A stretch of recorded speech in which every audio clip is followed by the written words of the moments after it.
Hey stat students, Mr. Leo here. We're going to go over examples from section 5.3 notes that we did not finish in class. All right, let's start with this second mini tab reading that we have right here. It says, write the equation of the least squares regression line. Okay, so remember that for mini tab right here, we have your X value or your independent variable, and right here we have your Y value or your dependent variable, also your Y-intercept and your slope. But for this one, we were lucky enough that literally it already told us right here. So we can just copy that down there if you want. Okay, so to save time, I'm gonna just keep moving, but the equation is actually right here. You may not be given this equation when you have a mini tab readout. A lot of the time, the question is asking you to write that equation, and you are only given this box of information here. So that would not be an unusual question. It just is for today. Find the value of R. Okay, so R squared looks to be 0.957. And we take the square root of R squared, and we would get 0.978, okay? 0.978. And remember that you need to double check about whether the relationship is positive or negative based off of the slope. Here, our slope is a positive 0.218, so indeed this R value would be a positive value, okay?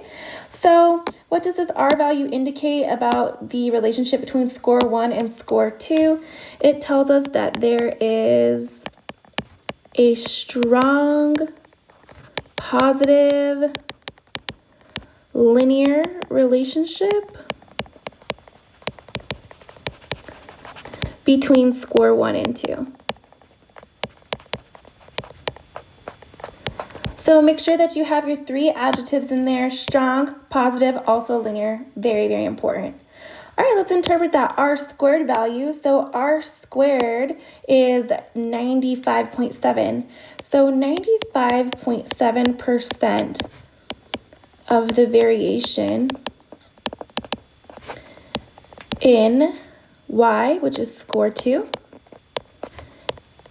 can be attributed to or can be explained by the linear relationship with X, which is score 1. You absolutely have to have this word linear inside this description. So 95.7% of the variation in Y can be accounted for or explained by the linear relationship with X, okay? So we want to always just make sure that we structure it in that way, and that's something that we get used to.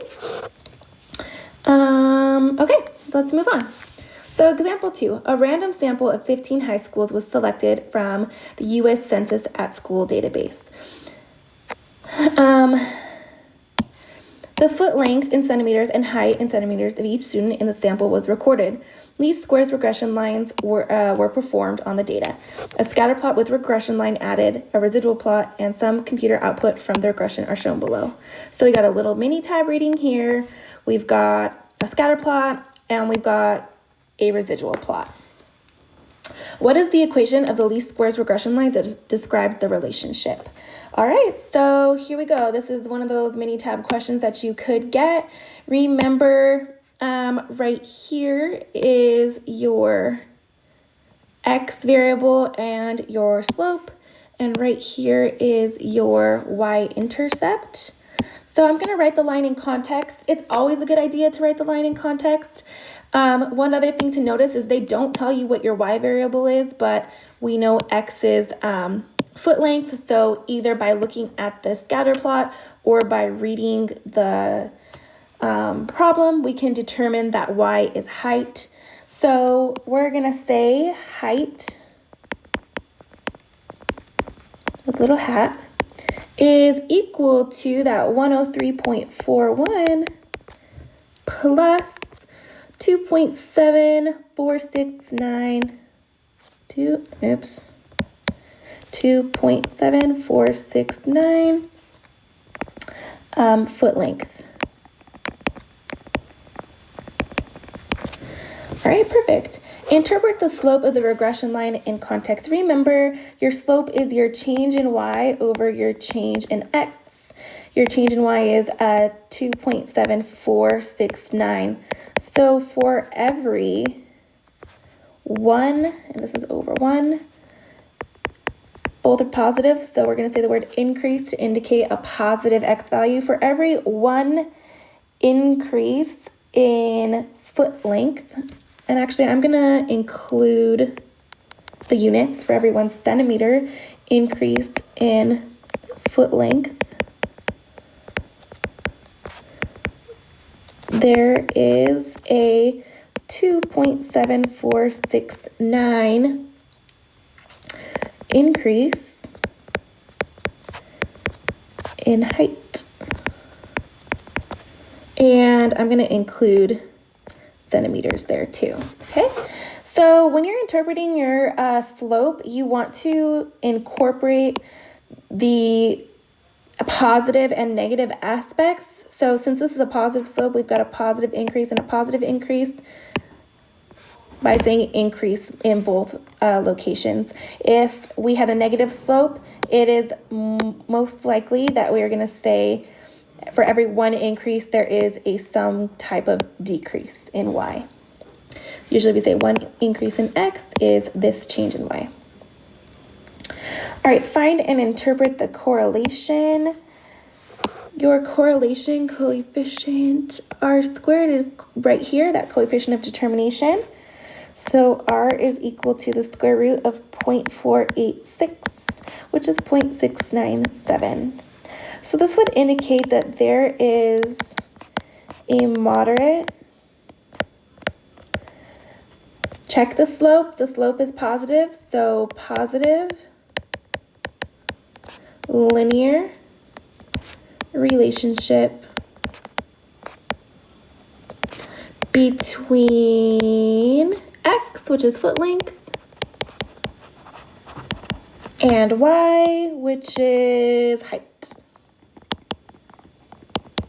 Is a line an appropriate model to use for this data? Okay, so there are 4 ways that we can check this, okay?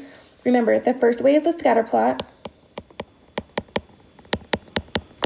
The second way is the r value. The third way is the r squared value. The fourth way is the residual plot.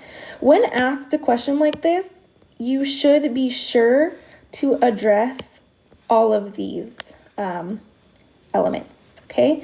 So is a line an appropriate model to use for this data? Explain. Okay, so the first one is the scatter plot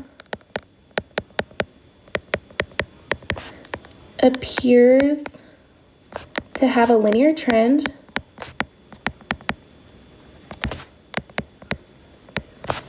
that is, for the most part, as foot length increases,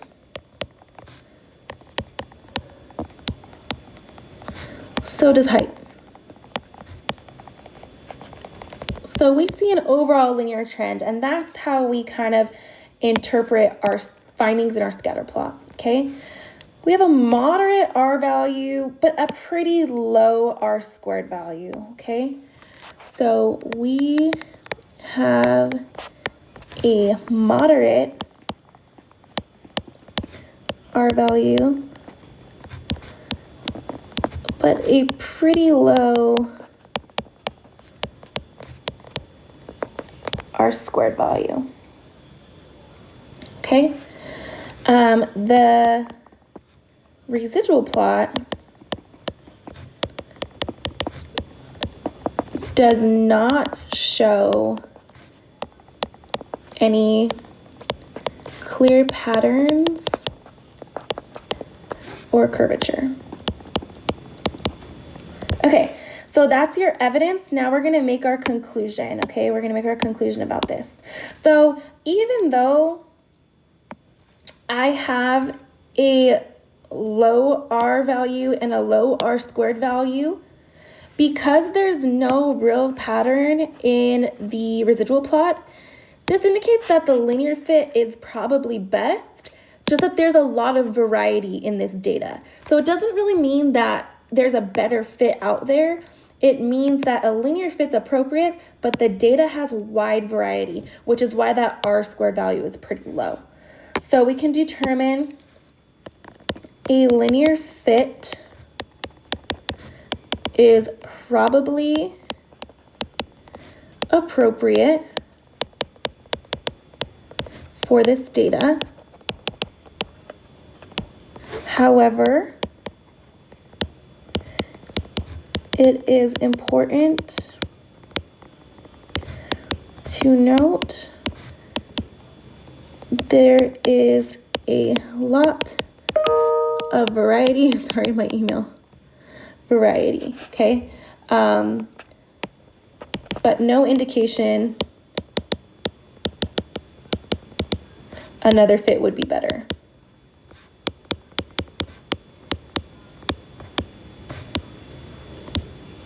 Just so you know, this in-depth analysis is what is expected every time you're asked a question like this, okay? You want to give as much information as possible. You want to show that you know what you're talking about. You need to make sure you hit these 4 points and that you interpret, you explain in a very, very detailed way. So I would, if I were you, maybe take a highlighter and highlight in your own explanation where you hit for scatter plot, where you hit for R, R squared, and residual. And if you didn't, make sure you work on that because it's going to be very, very important the more that we do this. Okie dokie. Let's see.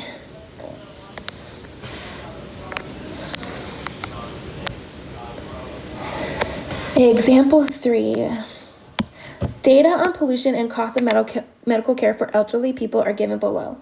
The following data give a measure of pollution, micrograms of particulate matter per cubic meter of air, and the cost of medical care per person over age 65 for 6 geographic regions in the United States. This question feels really familiar from your other homework.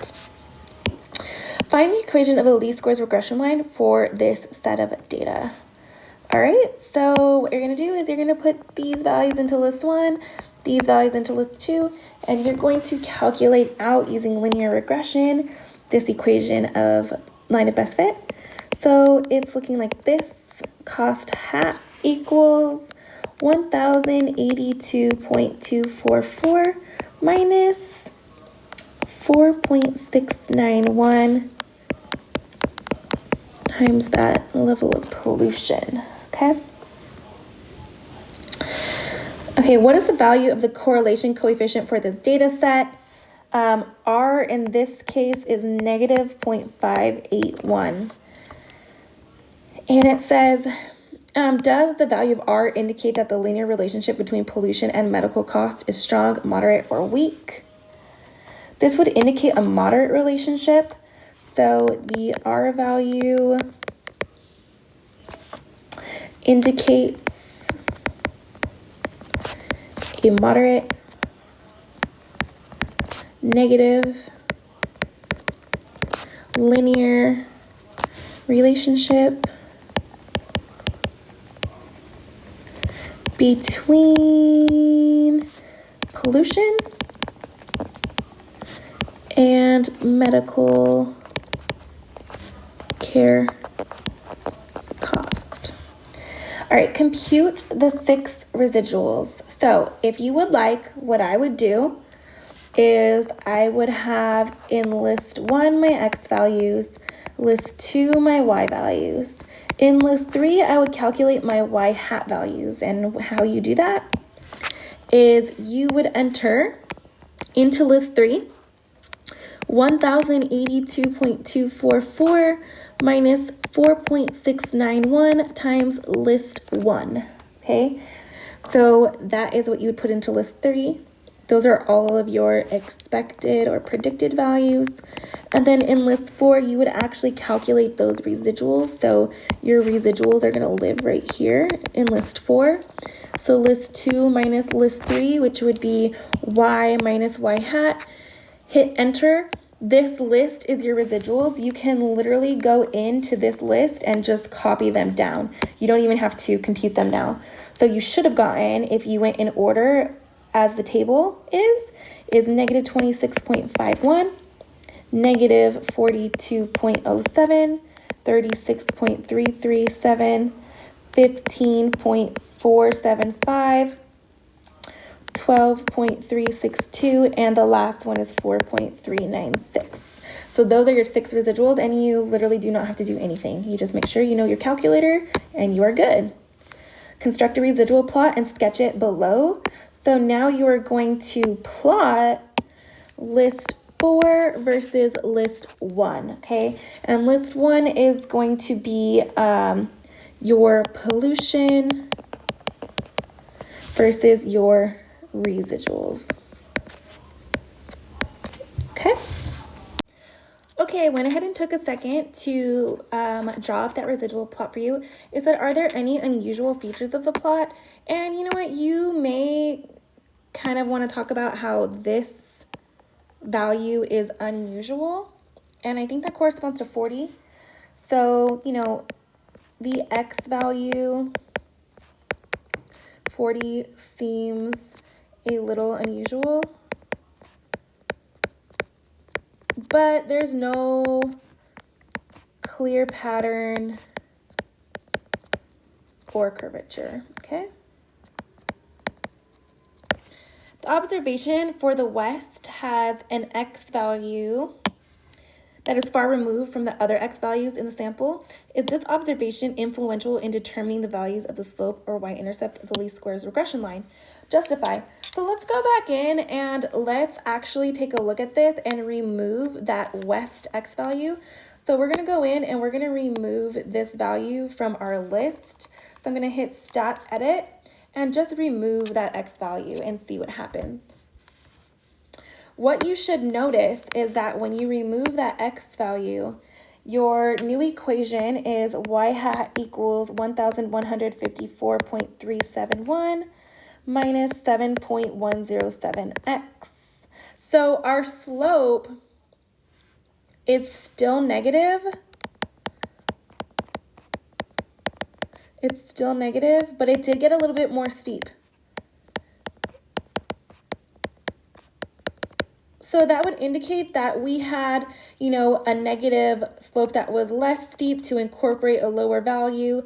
And now that we remove that value, that slope is, you know, getting steeper to estimate all of our values. That may have not been the best example, but hopefully you know what I'm trying to say.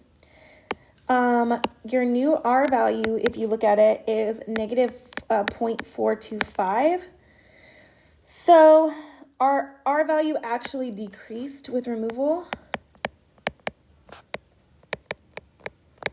So having that bizarre observation inside actually helped the strength of the fit, okay? So the slope did change, but I mean, it may be considered drastically because we had 4.69 and now it's 7.107. So the slope did change and our R value did decrease. So the question is this observation influential in determining the values of the slope and intercept? The answer is yes. Yes, it is influential. It definitely is influential for these reasons. And it seems that with removing this point, it takes away from the validity that a linear fit is best. Okay, well, I will see you guys in class on Friday. Bye.